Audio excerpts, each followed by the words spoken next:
Good morning. This is Chair Peter Fisher. Pursuant to House Rule 10.01, I call this remote meeting of the Behavioral Health Policy Division to order. The clerk will take the roll for attendance. Good morning, everyone. Frederick. Present. Frankie. Frankie present. Thacker, excused. Baker. Becker Finn. Becker Finn present. Hanson.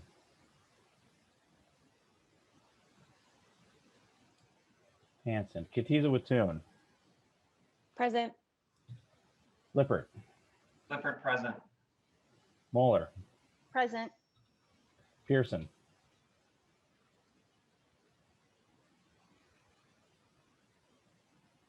Pearson. Thompson. Pearson present.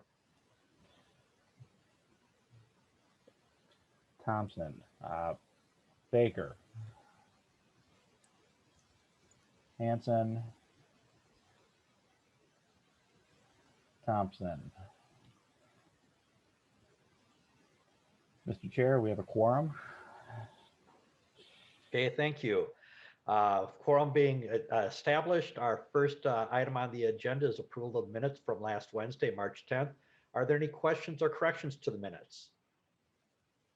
If not, Representative Frankie, would you like to move approval of the minutes? Mr. Chair, I'd like to move the approval of the minutes. Super. Representative Frankie moves approval of the minutes from March 10th, 2021. Please unmute for a voice vote. All in favor of approving the minutes, say aye. Aye. All opposed? The motion prevails and the minutes will be approved. Members, this will most likely be our last hearing of this session, and we will have 3 bills on the agenda today. Our first bill for the day is House File 2011. Representative Kotyza-Witthuhn, would you like to move your bill and tell us about it?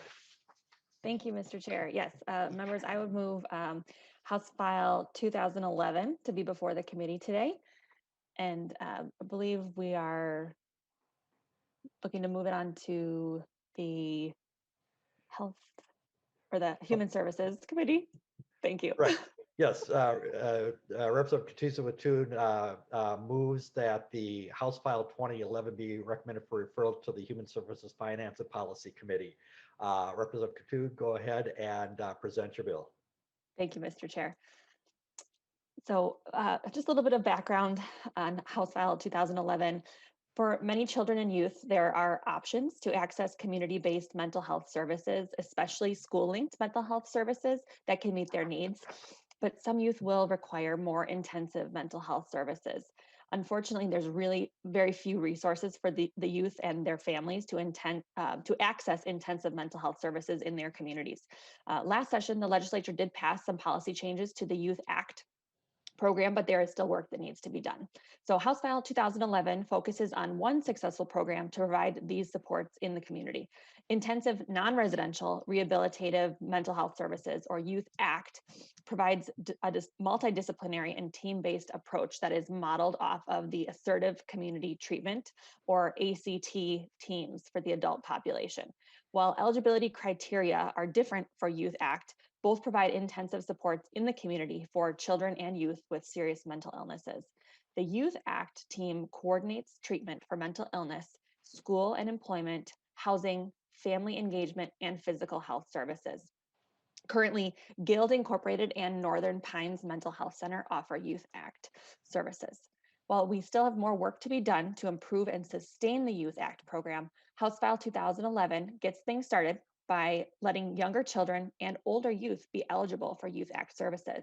This will increase much needed access for intensive mental health services for these children, while allowing older youth to remain on Youth Act if the service is still beneficial to them and that they are not yet eligible for the Adult Act team. So this bill expands eligibility for Youth Act services to children as young as 8 and as old as 25. One Youth Act team can treat children between the ages of 8 and 16, or 14 and 25. The teams must have specialized training in place for the age ranges that they serve. And then in section 4, we do have a technical fix to stipulate the training team must complete an individual treatment plan for each client. With that, Mr. Chair, I would like to move on to my testifiers to share their testimony. Super, thank you. We'll move on to the first testifier, Ms. Addison Moore. If you'd like to introduce yourself and tell us who you're with. I'm Addison Moore. I am with NAMI Minnesota and am actually a volunteer for them, as well as I am a former client of Guild EQ's Youth Act team. Dear representatives, I am speaking to you guys today to share my story and express my support for expanding Youth Act team services to those 8 to 25 years old. By authorizing this expansion, you have the ability to save lives that are real people that will make real change in this world. I started on the EQ Youth Act team in February of 2014. I was their second client and honestly at times probably one of their most difficult. There was one time that I was in the middle of a family therapy session with the ACT team therapist where I had already been suicidal and I decided that I was finished. I decided to run away barefoot in an attempt to end my life. The ACT team still continued to stick with me and didn't discharge me as all previous programs had or would have. They were a lifeline when I had no one else, and not just for me, but for my entire family. They held on to the hope for my future that I didn't have, and I wasn't sure that I ever would have. Prior to the EQ Youth Act team, my mom was told that I was a lost cause. I would never have a job, never go to college, never live on my own, never drive a car, never contribute to society in any meaningful way. She was essentially told that I would be a burden to this world. It is because of the faith that EQ had in me that I learned that I could prove each and every one of those providers, police officers, paramedics, and educational professionals wrong. I do live in my own apartment with my dogs, Aggie and Charlie. I got my driver's license in July of last year and have already driven over 40,000 miles. I really like to take road trips. I have spoken to high schools, colleges, police departments, and other organizations throughout Minnesota and the nation with NAMI's public education programs, sharing my story, and I now sit on the Minnesota Subcommittee for Children's Mental Health. I would say that I am far from a burden to this society, and I have a lot to offer this world. Expanding access to Youth Act team program would allow others like myself who have been deemed lost causes not just survive, but to thrive, to do great things in this world. This expansion could make it so that people who need more support than can be offered through other services have the ability to avoid residential treatment and more restrictive environments and to continue to live their lives in the community where everyone deserves to belong. Mental illnesses can start before the age of 16. In fact, for my older sister, her first psychiatric admission was at 9 years old. I have another sister whose first admission was at 7. Maybe had my older sister had access to Youth Act services, she would still be here today, but instead she ended her life to suicide at 18 years old. I remember during my time on the EQ team, my 21st birthday came up in discussion often. It was a day that I dreaded as I didn't know if I would be better by then. I didn't know what I would do after my 21st birthday if I still needed that level of support, as I have dissociative identity disorder, not a psychotic disorder. I didn't know if I would have enough support after my 21st birthday to keep myself alive. Had I known that I had 4 more years of time on the EQ team, I would have had a lot less sleepless nights and endless worries about if I had enough skills to keep myself alive. I'm lucky that I did have those skills and I'm doing so well now, but both personally and professionally, but things could have been really different. I strongly urge you to approve this expansion of services for the Youth Act team to those 8 to 25, as you have the ability to save not just lives, but also futures. Thank you. Thank you, Ms. Moore, for sharing your story, and thank you. And I'm glad to hear about the great success that you're having and the great work that you're doing now. Thank you for all you're doing and contributing to us. Next we have on our agenda is Mr. Brian Godfrey. If you'd like to introduce yourself and tell us who you're with and start your testimony, please.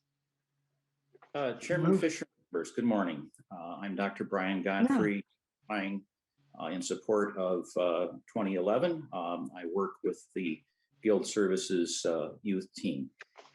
I'm an adult and child psychiatrist who's practiced community mental health in the Twin Cities for 40 years.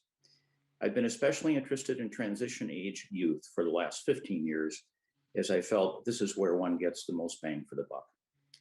Many other states and countries have also been focusing attention on the early presentation of psychosis. For the last 7 years, I've been the psychiatrist for one of the 2 remaining DHS-sponsored Youth Assertive Community Treatment Teams, or ACT teams, the Guild Services Youth Team. For those of you unfamiliar with ACT, It is an evidence-based model that has been used since the late 70s that has proven to reduce hospital costs and help individuals recover in the community. The term assertive reflects the fact that many individuals with serious mental illness do not seek out care and must be engaged assertively. There were initially 4 youth ACT teams. There are now 2 in Minnesota. The Guild Services Youth Team provides services for 16 to 20-year-old youth. While I have seen significant benefit provided by the service, and research sponsored by Guild supports this, I feel we could be much more helpful if we were able to extend our services for young people into their early 20s. I would briefly make 2 arguments to support this. The first is based on human brain development. We now recognize human brains are not fully developed until approximately age 25. We know that the so-called synaptic pruning that occurs into our mid-20s parallels the critical age of vulnerability for adult mental illness and may be linked to the development of those illnesses. What that means for us taking on these youth is we're not seeing the full manifestation of illness and possibly not able to fulfill the vital mission of early intervention with those illnesses. Substance abuse also is a big factor in clouding the picture. We need more time to accurately diagnose and help these young people deal with their evolving brain abnormalities. My second argument has to do with my experience with a high level of need of our referrals. ACT is generally limited to those who have state or county funding. This has meant that our referrals are coming from low income, highly stressed, and frequently dysfunctional families.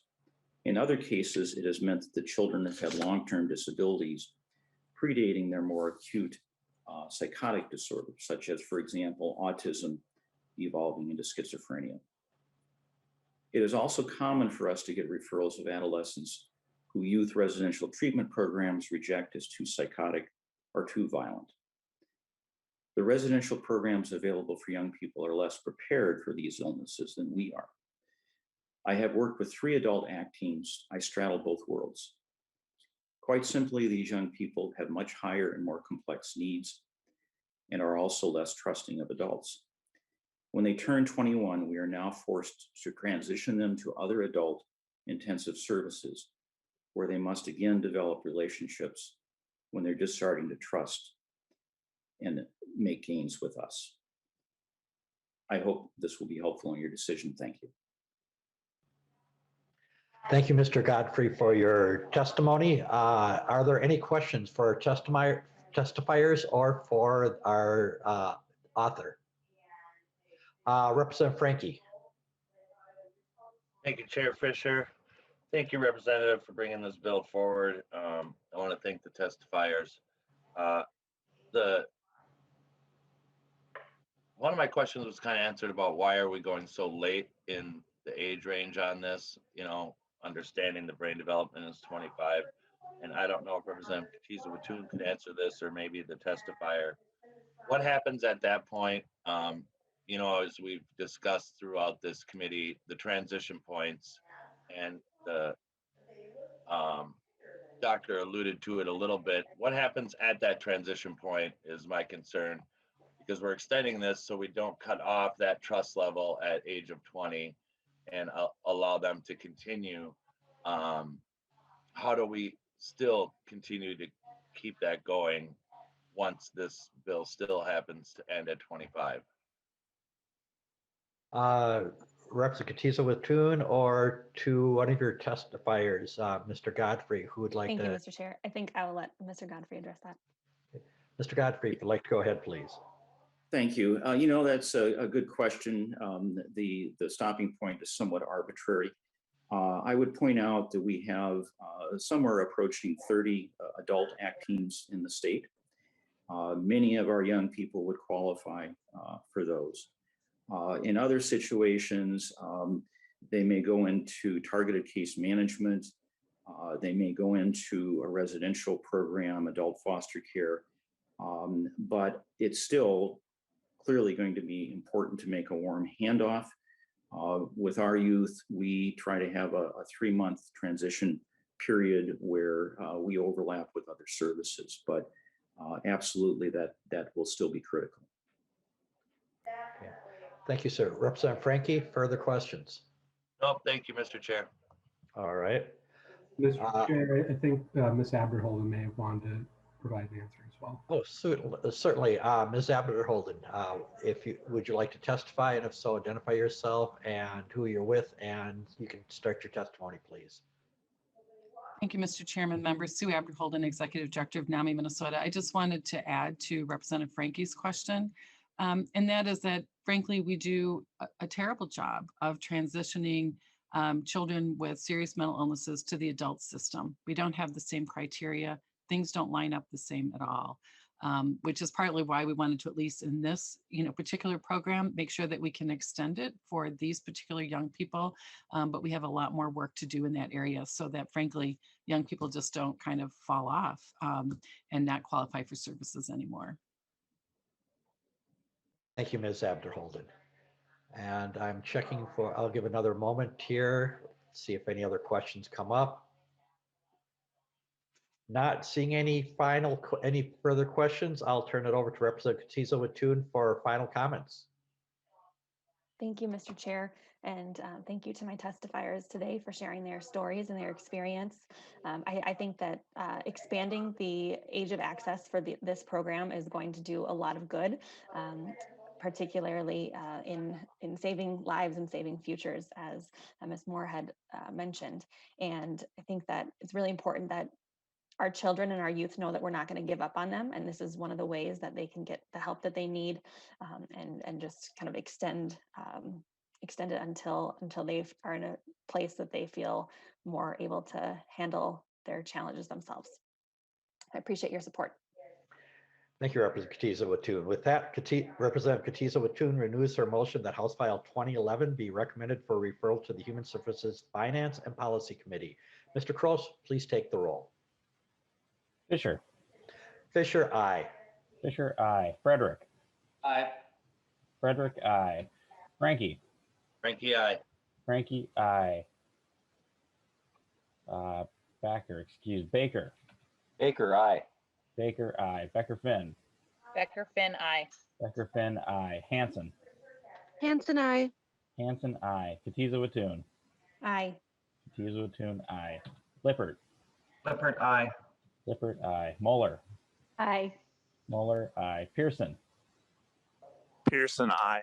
Pearson, aye. Thompson. Thompson, aye. Thompson, aye. Mr. Chair, there are 11 ayes and 0 nays. Thank you. There being 11 ayes and 0 nays, the motion prevails. House File 2011 is recommended for referral to the Human Services Finance and Policy Committee. Thank you, Representative Kotyza-Witthuhn. Next on the agenda is House File 2116. Representative Frederick, would you like to move your bill and tell us about it? Yes, thank you, Mr. Chair. I'd like to move 2116 be referred to the Human Services Finance and Policy Committee. I also have an amendment for the bill. Why don't you go with your ahead with your A1 amendment, Representative Frederick.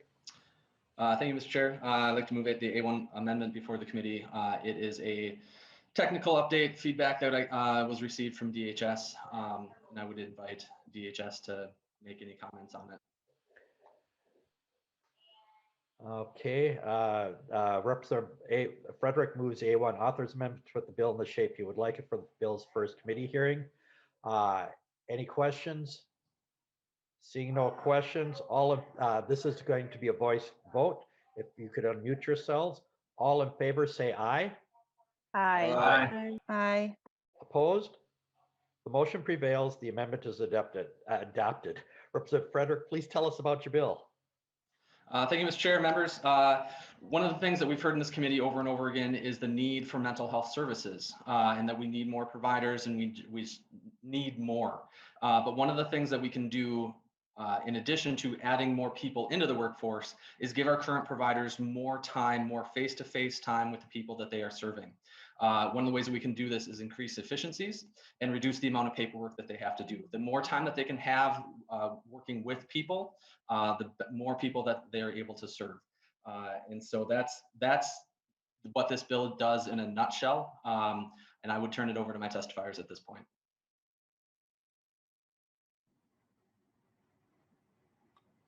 You're muted, Mr. Chair. Thank you. Thank you, Representative Frederick. We'll go to the first testifier, Mr. John Magnuson. If you could introduce yourself, who you're with, and start your testimony, please. Thank you, Chair Fisher and members of the committee. My name is John Magnuson. I'm the Executive Director of MARCH, the Minnesota Association of Resources for Recovery and Chemical Health.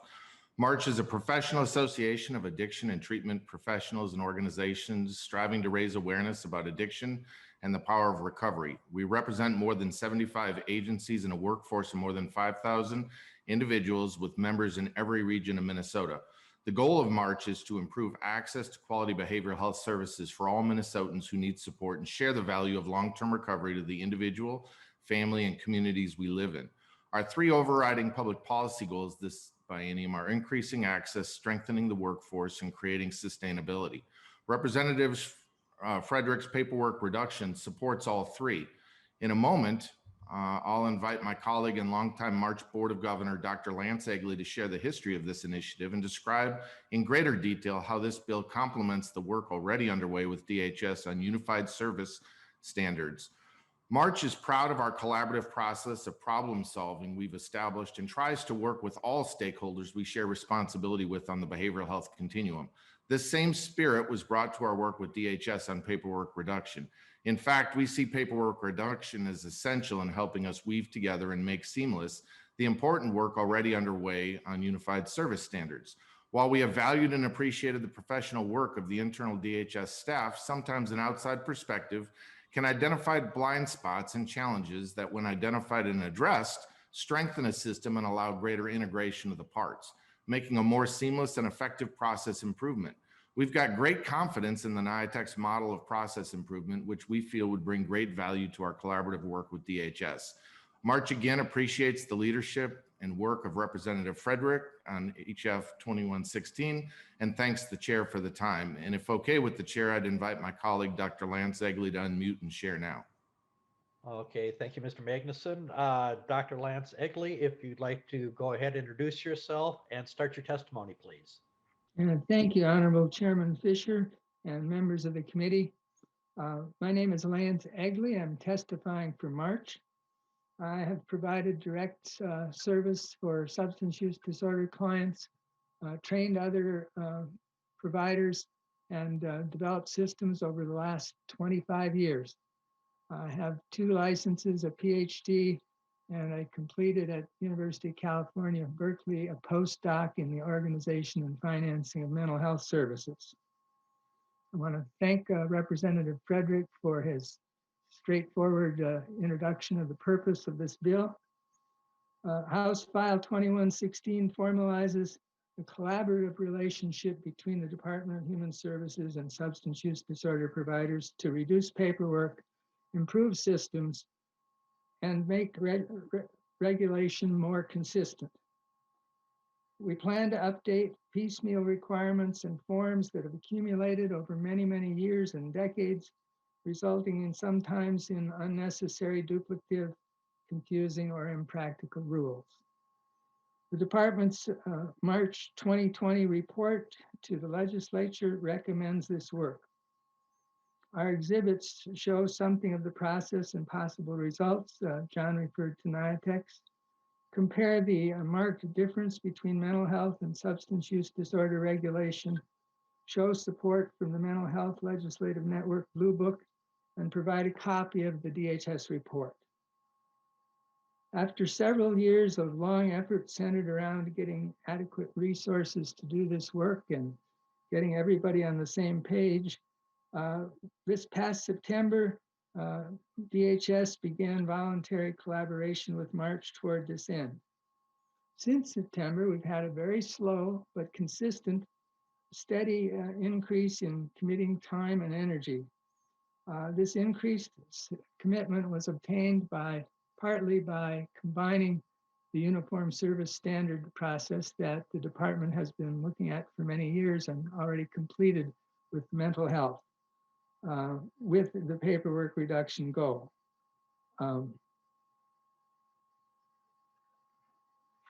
Although the new voluntary effort is very promising, it has not been able to meet nearly as often as intended initially, and the achievements so far speak largely to capacity building and not yet to the substantive changes needed. To improve capacity further, House File 2116 includes 2 capacity building elements. First, it names 3 specific participants that are not under the direct control of DHS Community Service Division, whose cooperation is necessary for this to succeed. That would be the licensing division of DHS, the Department of Healthcare Administration, which monitors Medicaid for the federal government, and minutes, the IT division, which is necessary to implement electronic changes. Secondly, it appropriates a concrete money investment based on the amount recommended in the DHS report. This money would fund an outside consultant with experience successfully guiding similar processes in other states and on systems improvement, and it would provide sufficient DHS staff time to do its part of the work properly. If passed, this bill can rationalize and make consistent publicly funded chemical health treatment in Minnesota, free scarce LADC and other treatment staff time throughout Minnesota from paperwork to spend more time working directly with clients, focus and simplify the necessary training, consultation, monitoring, and reinforcement of that's done by the Department of Human Services. It's well documented that paperwork, especially more than 25% of the time away from clients, causes burnout and loss of people early to the field. And actually, Minnesota right now requires more than 25% of the time from direct service people to be diverted from direct service. Other states have also achieved increased client retention, reduced client burden, saved the department staff time. On behalf of March, I welcome any questions from the committee, and also we look forward to the opportunity in the future to comment on the amendments. Thank you, Dr. Egley, for your testimony. Are there any questions that people have for the bill author or for testifiers? Representative Baker, go ahead, sir. Thank you, Mr. Chair and members. I just wanted to also lend my support to this bill. This is a bill that I've carried in the past. I really appreciate Representative Frederick for bringing this forward. I've worked with Dr. Egley and others on this bill, sort of like I brought, prior to the duplicate licensing bill that I had a week or two ago. This is a serious attempt to try to really take a hard look at where we're wasting time, where we're wasting efforts and energies when we could be spending time with patients and folks in need. So the Paper Reduction Act and this bill concept is super important. And again, bringing in an outsider like Dr. Egley has suggested and we have proven records that these guys do a nice job with this. This is a really good step. So I just want to say I really support this bill. Appreciate you bringing it forward, Representative, and thank you for your great testimony today too, Dr. Egley. Good to see you again. Thank you. Thank you, Representative Baker, for your input and for your thoughts and support on this issue. Are there any other comments or questions that people may have? Not seeing any hands go up at this point in time, I would like to turn it over to Representative Frederick for any final comments. I just want to say again, thank you to Representative Baker for those comments too.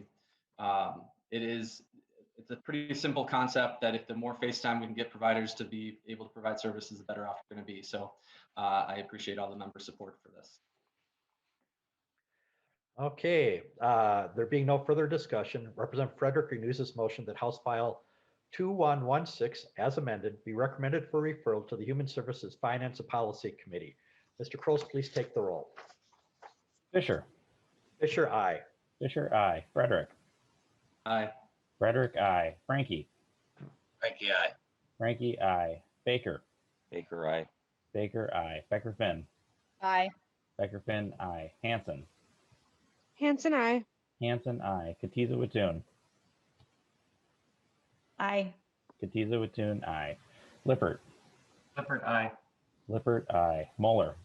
Aye. Moeller, aye. Pearson. Pearson, I.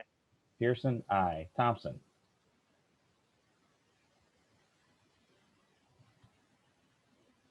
Thompson.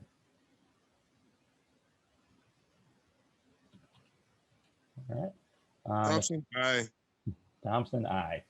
Mr. Chair, there are 11 ayes and 0 nays. There being 11 ayes and 0 nays, the motion prevails. House File 2116 as amended is recommended for referral to the Human Services Finance and Policy Committee. Thank you, Representative Frederick. Members, for our last bill of the day, we're going to return to a bill we laid over last week. It's House File 1299 from Representative Frederick.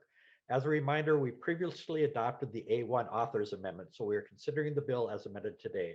Representative Frederick, would you care to move your bill again and give us an update as to where discussions are on this bill? Thank you, Mr. Chair. I'd move that House File 1299 get re-referred to the Human Services Finance and Policy Committee. Since last week, I was able to organize a meeting with relevant stakeholders, and progress was made. We don't have an amendment to update to reflect that progress at this time. There is work that continues to need to be done on it, but there is motion moving. I guess that would be the best way to put forward on it. Representative Frankie had some good feedback at the meeting, and I think that's one of the ideas that we're going to be moving on it. But working with both the counties and the providers, there's still some fine details that need to get ironed out. All right. Yes, I understand that there's been a lot of work. I know that I saw some drafts and proposals starting to float around last night, and I appreciate the work that you and also Representative Frankie. I know that Representative Frankie has been in contact, and he's also been talking to me about what's been happening. Also, I appreciate the work that both of you have been putting in to address the issue here.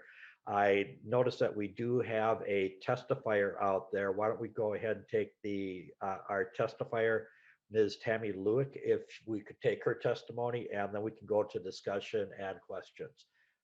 Ms. Lewick, if you'd like to introduce yourself and start your testimony, please, and who you're with. Good morning, Chair Fisher and members of the committee. My name is Tammy Lewick, and I'm the Adult Services Manager at Kerwin County Community Services. I'm here today representing the Minnesota Association of County Social Service Administrators, MACSA. Thank you for the opportunity to share some thoughts on House File 1299. Again, we just want to say we're thankful and for the conversations we've been having with providers around this concern. We also appreciate the work of Representative Frederick, Representative Frankie, Representative Thompson, and Representative Baker, and legislators in the Senate who have engaged with us over the last several days as we try to find an amenable path forward that improves our substance use disorders service delivery.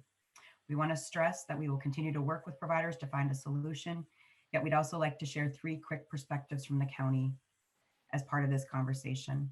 First, counties are committed to working to build a stronger SUD infrastructure that serves all communities appropriately. We are committed partners that stand ready to find ways to increase access to better serve individuals in need. Second, counties feel strongly that we have a programmatic, financial, and human obligation to consider in our role as the mental health authority as outlined in the statute. That is why we feel it is appropriate and necessary to have upfront conversations with providers coming into communities as they hope to support providers that are going to be able to increase access to all of our populations. Knowing what the community response and provider relationships are upfront can help shape the exact services that a provider may offer to be better tailored to community need. That benefits providers and our communities. Finally, we recognize the concerns providers have shared with us that there may be 87 approaches to the letter of need process. While counties aren't aware that this is a widespread issue, we acknowledge that providers have brought this forward. We are committed to finding a more uniform, streamlined process that will allow for counties to have conversations that reflect the unique needs of our communities. As I said, we will continue to work to find a path forward on this narrow issue with SUD delivery system and look forward to the broader conversations on ways to better quality access statewide. I thank you for your time. Thank you, Ms. Lewick. We will open up for questions and comments. I see Representative Frankie's hand is up right away there. So Representative Frankie, go ahead, please. Thank you, Mr. Chair. Thank you, Representative Frederick, for your work around this and your willingness to have the discussions and set up these meetings. At this point, I would say that we do have some language that is amenable and some we still need to do some work on. I want to thank Representative Fredericks for agreeing to move this forward and continue to do that work between the providers and the counties. I'm still gonna keep my eye on this a little bit. We want to make sure the counties are involved. As I've said, in this area, a lot of times they end up being the workhorse for us. So we just don't want to hamstring them. But I think we all acknowledge that we need a faster process and as has been stated, a more uniform policy because there could be 87 different approaches to this. I mean, we've heard, in certain counties, the administrations within those counties have some flexibility that the boards have directed towards them and allowed them to have without having to be micromanaged and going back to the board for approvals all the time and things like that. And we want the providers to not have to go through an arduous process to provide service. So I'm comfortable with moving this forward. And I appreciate the discussion and will be keeping my eye on it. Thank you, Mr. Chair. Thank you again, Representative Frederick, for your willingness to work on this. Thank you, Representative Frankie.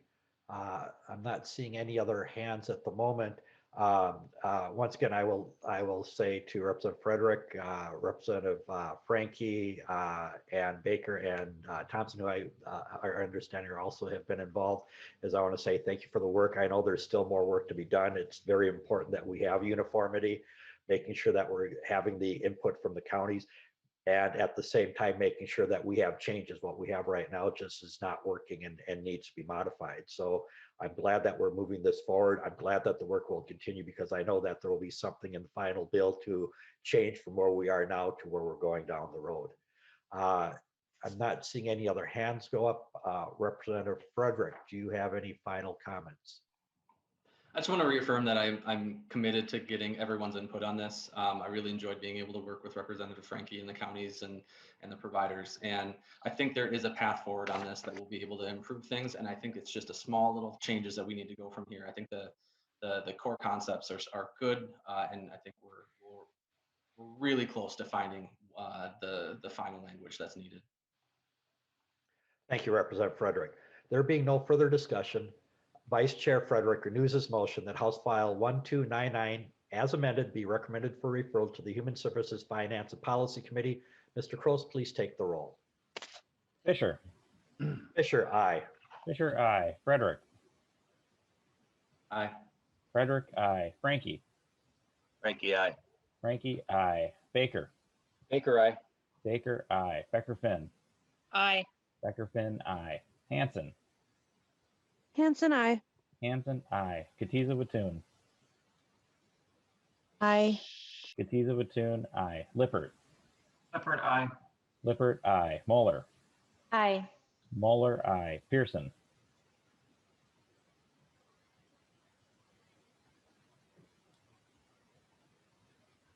Pearson.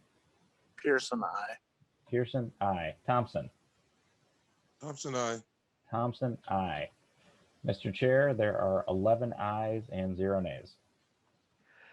There being 11 ayes and 0 nays, the motion prevails. House File 1299 as amended is recommended for referral to the Human Services Finance Policy Committee.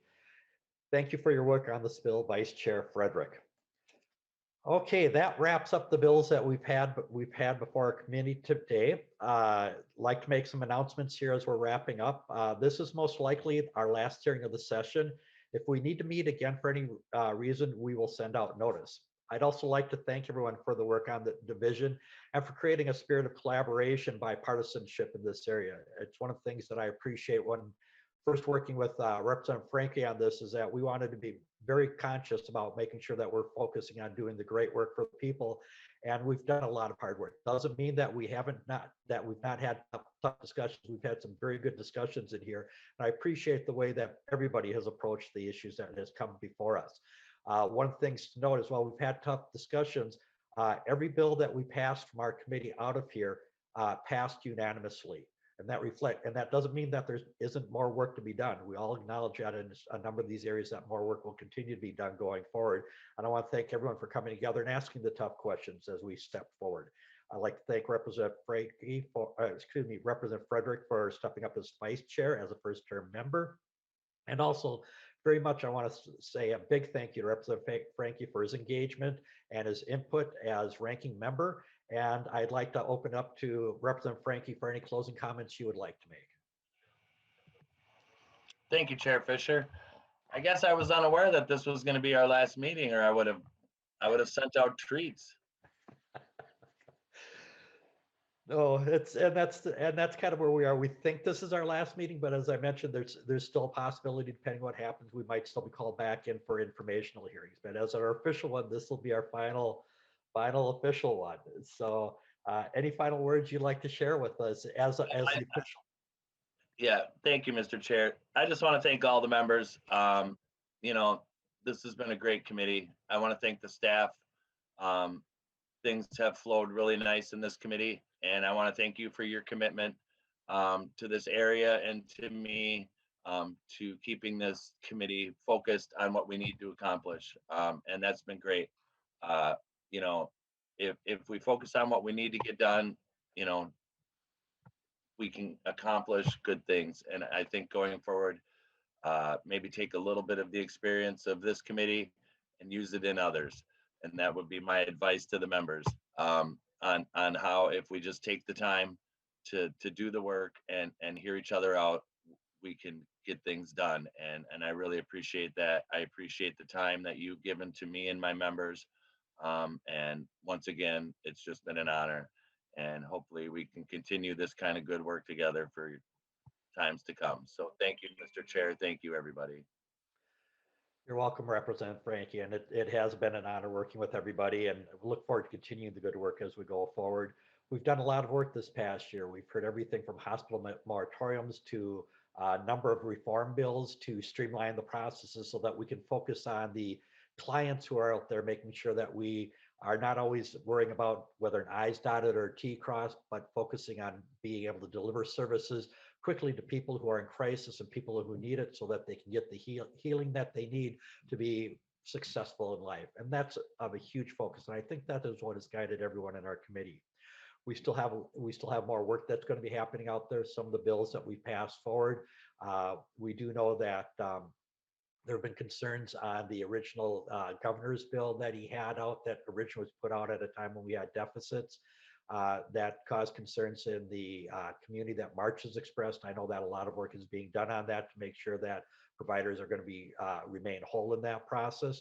We're going to continue that work. We're continuing the work on streamlining the behavioral health issues, and also we're continuing to work behind the scenes on the hospital bed moratorium, and also what might be able to address the funding, because while the moratorium needs to be addressed to make it easier for providers to come into the space, we also know and understand that part of the problem is funding, is that more funding is needed to help create parity in the system and to make sure that providers will be able to provide these services that are needed by people when they're in crisis, and being able to do so that they aren't losing money in the process. So we're going to continue working on those issues as we go forward, and we're hoping to have more of that figured out when we are in the finance committees. Some of the things is I would ask members to stay engaged in behavioral health issues as we move forward. As you've heard, we still have some areas that we're working on, the hospital bed requirements, the issues around the federal 1115 demonstration project. We're happy to continue to include committee members in that process. I'll look forward to continuing to put Representative Frankie, Representative Bakers, and others as we continue working on those issues. Most importantly, I want to be able to thank our staff. I think a big reason that we're able to get things done so well is because we've got great staff out there. We've got Ms. Sarah Sutterman, Ms. Elizabeth Clarequist from House Research, who help us figure out the details to make sure that the language we've got in the bills is reflecting what really needs to be done. I'd like to thank Mr. Harry Kennedy, GOP Research, who does the research to help keep the folks on the Republican side informed. I'd like to thank Mr. David Sullivan, our DFL House Research, who helps does the information for us on our side of the aisle. Most importantly, I want to also thank my legislative assistant, Spencer Crows, and finally, my right-hand staff person here who has helped me get through these things without making any major errors, and that would be Mr. Chris McCall. And at this point, there being no further business before the division, we are adjourned. Thank you, everybody.